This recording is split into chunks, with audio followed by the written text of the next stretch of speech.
Hey guys, I'm Maximilian, and this would be episode 2 of Marvel vs. Capcom 3, The Online Warrior. Enjoy!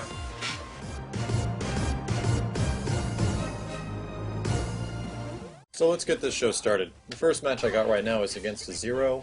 Looks like Hulk and Ryu. Pretty unconventional team, but I wouldn't be surprised if they could pull out something nasty at the same time. If you notice, I'm trying to keep a close distance from Zero. I like being mid to full screen on him, to be honest, because Zero can blow you up at any given moment, like so.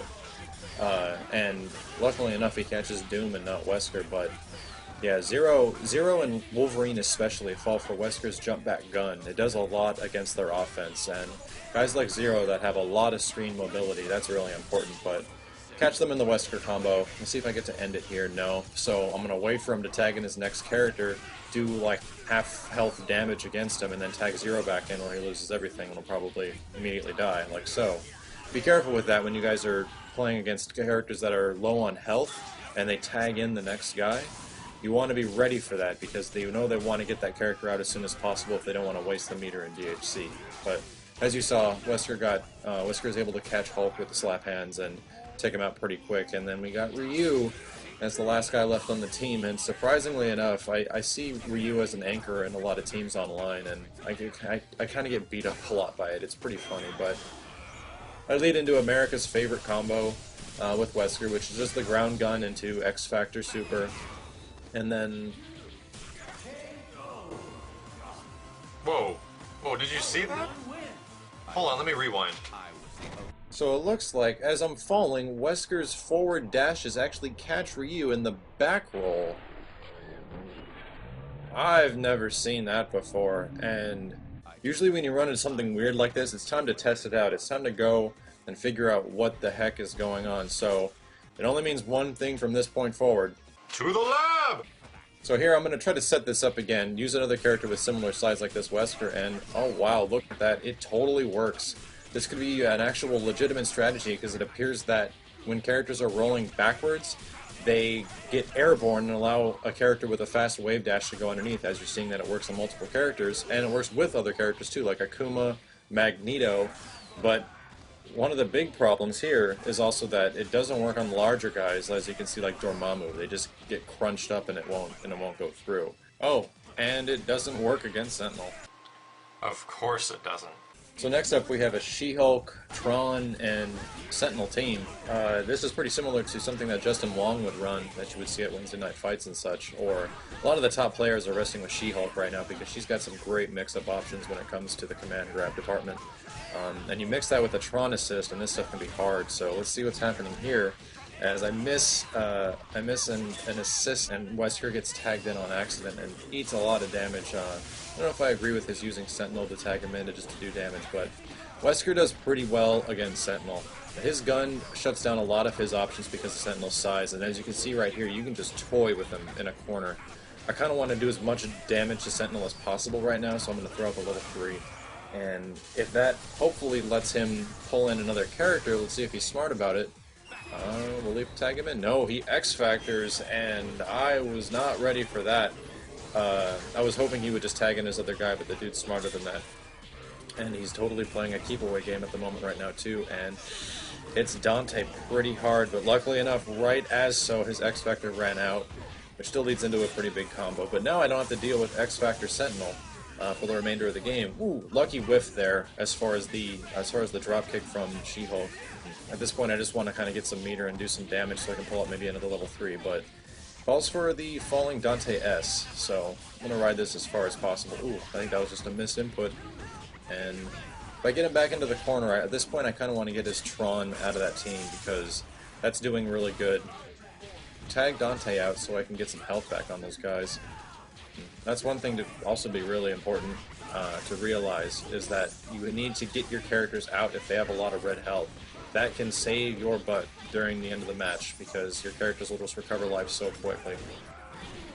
But here we go. Sentinel is playing somewhat of a keep-away game, and with Doom, Doom's got a naturally good way to get in on Sentinel because his jump forward medium does 2 hits. And 2 hits will remove his super armor on some of his moves, especially his crouching M.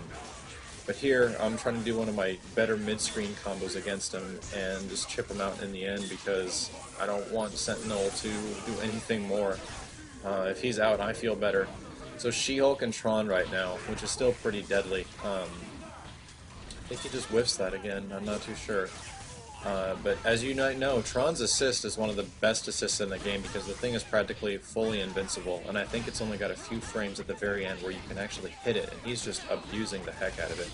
I'm trying to keep him at a full screen distance right now because I think I just paid attention to the clock, and luckily I was able to block that. I'm going to try to use Dante's Devil Trigger to use as a jump laser and run a bit of chip damage and run out the time a little bit because Tron has a great get-in move, which is jumping forward H, and how did I get hit by that? Oh my gosh, I'm probably going to lose this now. Whoa. Oh, it actually looks like I pull it out some. Those tend to happen a lot online, where it's a surprise moment where you actually take a win, so I'll take it. It works well. The guy was seemed pretty surprised too, and he's got a rather good win record, so here we are again with another Zero and Sentinel team, and man, these seem to be popular online. Like I was saying earlier, you got to try to keep away with Wesker if you want to keep Wesker in the loop. But this guy's got an extremely aggressive Zero, and he's moving around quite a bit, which can be extremely hard to block online. As you see here, I'm trying my best just to get out of there and to time a teleport, but Zero can catch you with an assist, oh, like we're seeing right here, pretty fast. Luckily, Doom drops out, but I wasn't able to counter-assist. Oh, I got him right there.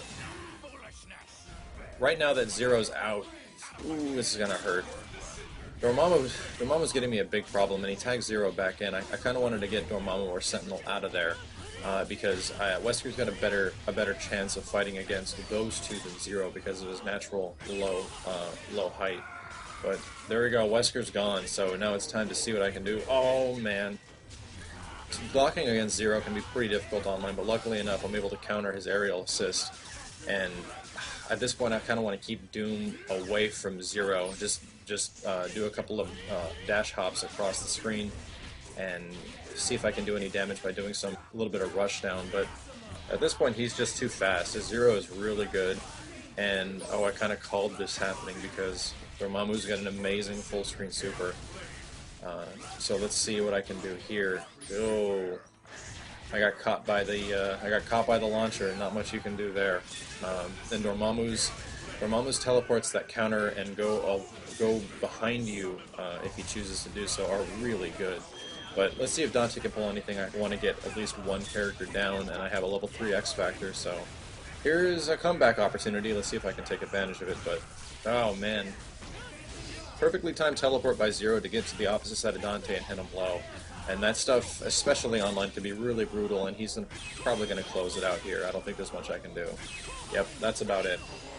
So, we'll see what happens in the next episode, and you can catch it on vidthrough.com, and they have an embedded YouTube player, so they'll be hosting the video. If you guys can, go to the comments field below, click the link, and it'll send you to part 2. So, thanks for watching, everyone, and I'll see you in part 2 of the Online Warrior, episode 2.